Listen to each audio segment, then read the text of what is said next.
1922 সালে উত্তর আয়ারল্যান্ড থেকে আয়ারল্যান্ড পৃথক হয়ে একটি স্বাধীন দেশ গঠন করে। এই সময় উত্তর আয়ারল্যান্ডের জনগণ যুক্তরাজ্যের সাথে থাকার পক্ষে বিপক্ষে এই দুই ভাগে বিভক্ত হয়ে পড়ে। শুরু হয় গৃহযুদ্ধ। 1998 সালের এপ্রিলে উত্তর আয়ারল্যান্ড ও যুক্তরাজ্যের মধ্যে গুড ফ্রাইডে ট্রিটি বা বেলফাস্ট চুক্তি স্বাক্ষরের মাধ্যমে এই গৃহযুদ্ধের অবসান হয়।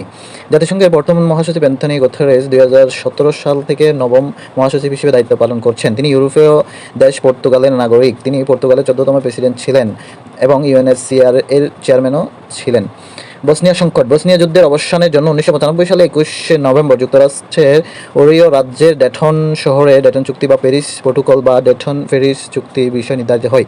1995 সালে 14 ডিসেম্বর ফ্রান্সের প্যারিসে এই চুক্তি স্বাক্ষরিত হয়। ডেটন চুক্তির মধ্যস্থতাকারী ছিলেন যুক্তরাষ্ট্রের প্রেসিডেন্ট বিল ক্লিনটন।